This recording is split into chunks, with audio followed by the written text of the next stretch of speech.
Boy had his mother slip her hands into the straps, and then repeat the back and forth weaving motion. Although this effectively relieved her arm pain, it reduced her work efficiency, yet it was precisely this experience that led him to revolutionize the market for handwoven fabrics in India. Weaving back and forth tens of thousands of times a day had long since caused his mother's arms to develop a chronic condition. So, over the next decade, Molesh never stopped observing and searching for ways to lighten the burden, until one day, his bicycle chain suddenly came off. It took him a great deal of effort to put the chain back on. Finally, as he watched the wheel turn, it clicked. After several days of working day and night, he used 2 wheels and a few pieces of scrap wood to build the prototype of his first loom. 2 friends walked into the warehouse and mocked him, calling it the most ridiculous invention they'd ever seen. The neighbors all laughed at his wild imagination, and even his parents urged him to do what adults should do, like finding a good woman to marry and start a family. That way, his wife could inherit the craft and help his mother weave cloth to earn money, and a sweet marriage would make Molesh put the loom out of his mind. Just 6 months later, his wife's arm was in so much pain she couldn't lift it. When Molesh discovered this, his heart ached immediately, so Molesh turned his thoughts back to the loom. After his wife understood how the machine worked,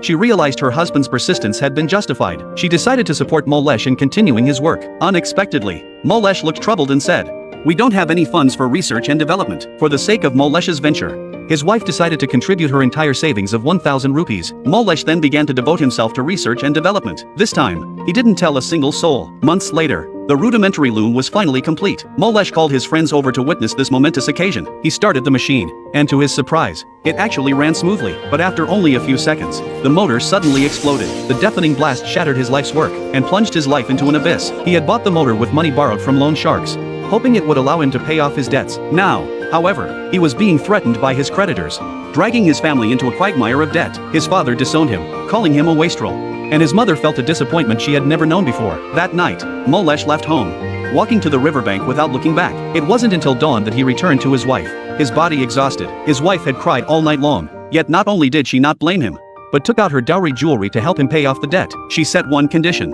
However, he must build the machine within 2 years. To allow Molesh to build the machine and earn money, they decided together to move to the city. Time flew by, and a year later, Molesh returned home to visit his parents and planned to take the machine with him. Unexpectedly, his father strongly opposed the idea. In his view, the machine was a thankless task, so his father forbade Molesh from touching it again, and even poured gasoline directly onto the machine. Days of hard work were destroyed, yet Molesh praised his father for doing him a great favor. Everyone thought Molesh had been traumatized, but unexpectedly, he had actually gained insight. In fact, the wooden machine couldn't generate enough power, and Molesh had been stuck in the same place all along because he had spent so much money on it and couldn't bear to throw it away. So Molesh returned to the city full of confidence. He worked day jobs to earn money and spent his nights in his rented room building the loom. Finally, a year later, he built his second loom. Amid the rhythmic hum of its operation, he heard the sound of success, but when his wife saw it, she said it wasn't right. The weaving technique shouldn't just be a circular motion. Hearing this, Molesh felt as if the sky had fallen. He had watched his mother weave since childhood, but had never noticed this detail. This meant that most of his efforts had been in vain once again. Molesh took out all his frustration on the loom. He decided to dismantle the machine and sell it. Now,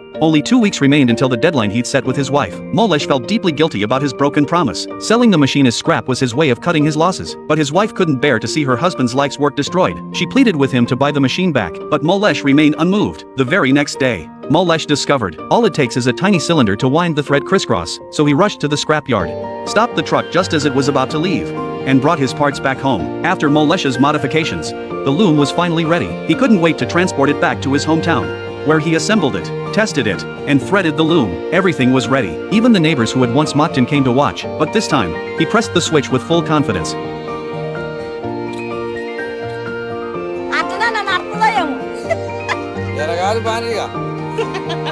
He quickly took the engine apart. It turned out to be just a minor issue with an aging circuit. The problem was solved in no time.